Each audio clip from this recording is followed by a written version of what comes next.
Law 14. Pose as a friend, work as a spy. Judgment. Knowing about your rival is critical. Use spies to gather valuable information that will keep you a step ahead. Better still, play the spy yourself. In polite social encounters, learn to probe.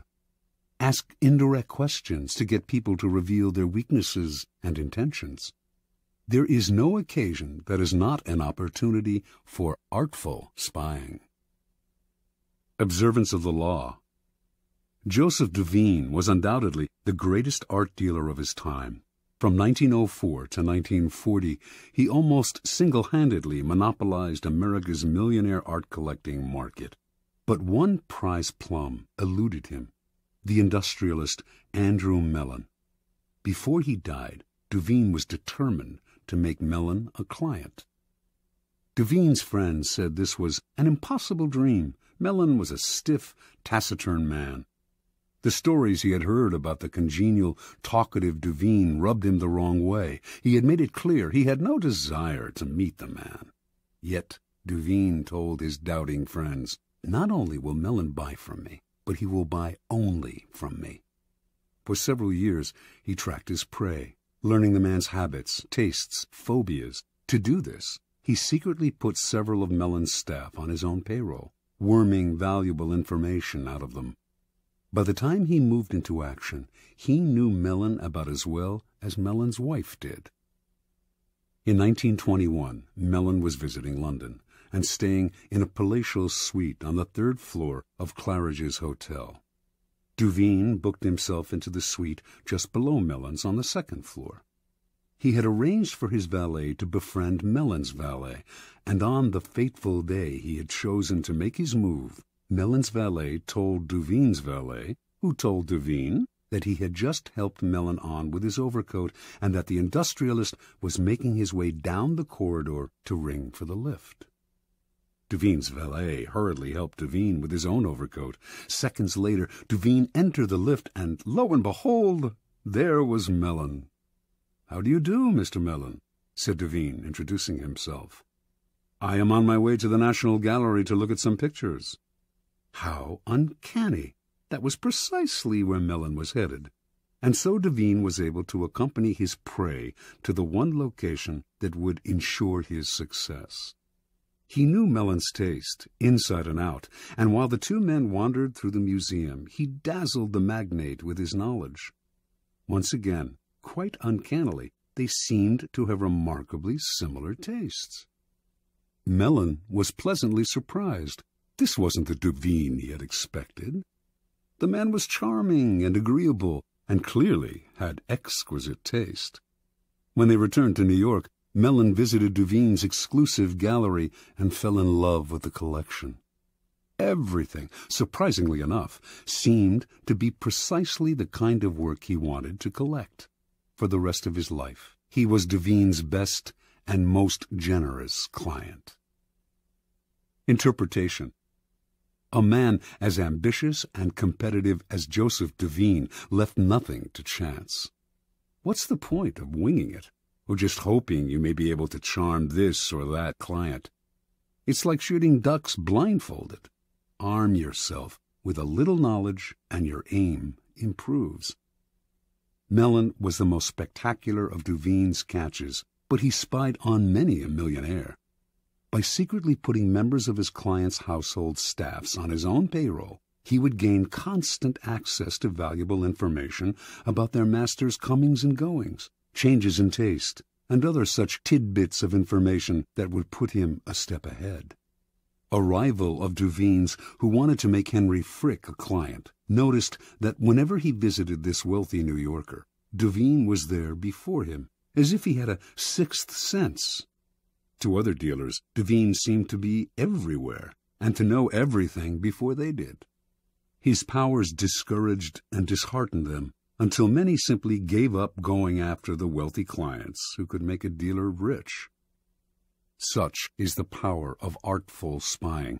It makes you seem all-powerful, clairvoyant. Your knowledge of your mark can also make you seem charming, So well can you anticipate their desires. No one sees the source of your power, and what they cannot see, they cannot fight. Keys to power. In the realm of power, your goal is a degree of control over future events. Part of the problem you face, then, is that people won't tell you all their thoughts, emotions, and plans. Carefully controlling what they say, they keep the most critical parts of their character hidden, their weaknesses, ulterior motives, obsessions. The result is that you cannot predict their moves and are constantly in the dark. The trick is to find a way to probe them, to find out their secrets and hidden intentions without letting them know what you are up to. This is not as difficult as you might think. A friendly front will let you secretly gather information on friends and enemies alike. Let others consult the horoscope or read tarot cards. You have more concrete means of seeing into the future. The most common way of spying is to use other people, as Devine did. The method is simple, powerful, but risky. You will certainly gather information, but you have little control over the people who are doing the work. Perhaps they will ineptly reveal your spying, or even secretly turn against you. It is far better to be the spy yourself, to pose as a friend while secretly gathering information. During social gatherings and innocuous encounters, pay attention. This is when people's guards are down. By suppressing your own personality, you can make them reveal things. The brilliance of the maneuver is that they will mistake your interest in them for friendship, so that you not only learn, you make allies. Nevertheless, you should practice this tactic with caution and care. If people begin to suspect you are worming secrets out of them under the cover of conversation, they will strictly avoid you. Emphasize friendly chatter, not valuable information. Your search for gems of information cannot be too obvious, or your probing questions will reveal more about yourself and your intentions than about the information you hope to find. A trick to try in spying comes from La Rochefoucauld, who wrote, "Sincerity is found in very few men, and is often the cleverest of ruses. One is sincere in order to draw out the confidence and secrets of the other. By pretending to bare your heart to another person, in other words, you make them more likely to reveal their own secrets. Give them a false confession, and they will give you a real one." Another trick was identified by the philosopher Arthur Schopenhauer, who suggested vehemently contradicting people you're in conversation with as a way of irritating them, stirring them up so that they lose some of the control over their words. In their emotional reaction, they will reveal all kinds of truths about themselves, truths you can later use against them. Another method of indirect spying is to test people, to lay little traps that make them reveal things about themselves. Khosroes II, a notoriously clever 7th century king of the Persians, had many ways of seeing through his subjects without raising suspicion. If he noticed, for instance, that 2 of his courtiers had become particularly friendly, he would call one of them aside and say he had information that the other was a traitor and would soon be killed. The king would tell the courtier he trusted him more than anyone and that he must keep this information secret. Then he would watch the 2 men carefully.